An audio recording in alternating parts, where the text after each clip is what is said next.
C'est Dr Soumia Koutej, la présidente de l'Association marocaine de médecine de famille.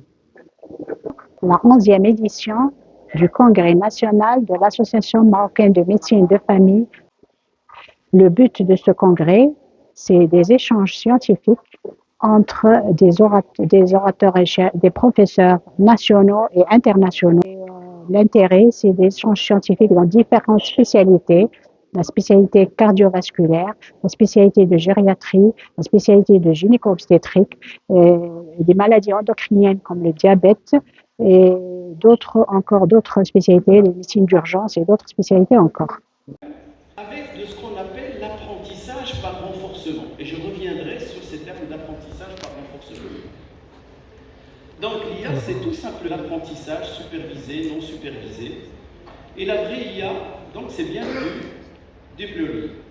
Mais l'IA, ça n'existe pas, ce n'est pas vraiment de l'intelligence, c'est un ensemble de techniques, de technologies qui vont nous permettre justement d'aider. Ça ne prend pas de décision, mais ça aide à la décision.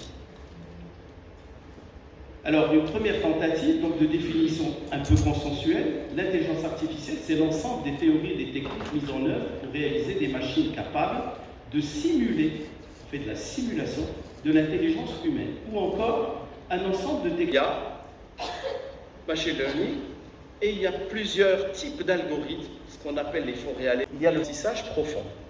Alors, pour vous donner une idée, vous êtes des médecins, vous savez ce que c'est que l'apprentissage, vous avez pris plein de cours d'anatomie et autres, et vous étiez capable de le restituer, bien sûr, et qu'on prenne l'ensemble des collections des cours d'anatomie, de tout, et que vous posez des questions et vous avez une machine qui est capable de restituer cet apprentissage. On fait la même chose, donc on apprend la machine, ce que l'être humain sait, d'accord? Mais comme la machine est rapide, elle a une capacité de calcul importante, donc elle va le restituer en un temps très court. Et en fait, on fait de l'apprentissage. D'accord? Imaginez, on va complexifier encore les choses. Il n'y a pas que le cours d'anatomie, il y a toutes les spécialités, il y a tous les concours d'internat, il y a tout ce qu'on a vu dans les questionnaires de tout le monde.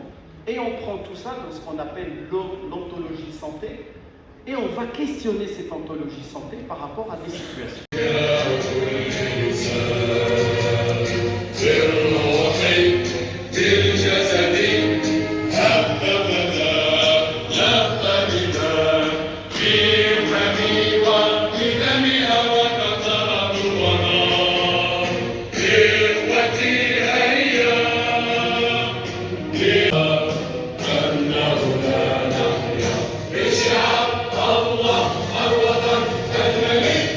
Dr Nizar Qada, membre de l'Association marocaine de médecine de famille.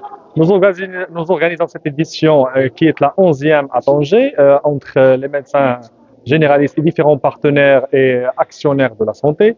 Cet événement est pour but de faire la mise à jour des connaissances et des dernières recommandations des grandes instances. Elle réunit des experts, des professeurs nationaux et internationaux. Les thématiques étaient axées sur, bien sûr, comment on vit actuellement avec l'intelligence artificielle. L'avènement de cette technologie a beaucoup bouleversé le système de santé dans le monde, pas dans le Maroc. Et on a essayé d'intégrer beaucoup plus de thématiques avec des spécialités précises et l'usage de l'IA dans la pratique et l'exercice quotidien du médecin généraliste. Médecin généraliste ou médecin de famille est la première ligne d'accès aux soins pour les patients marocains. C'est pour ça qu'il est l'axe et l'acteur principal de l'opération de santé. Le médecin généraliste ou le médecin de famille, il aboutit à l'organisation et à l'optimisation des frais pour les patients marocains. C'est pour ça cet événement est crucial afin de perfectionner et de faire augmenter son niveau de connaissance et de maîtrise d'exercice médical dans toutes les spécialités.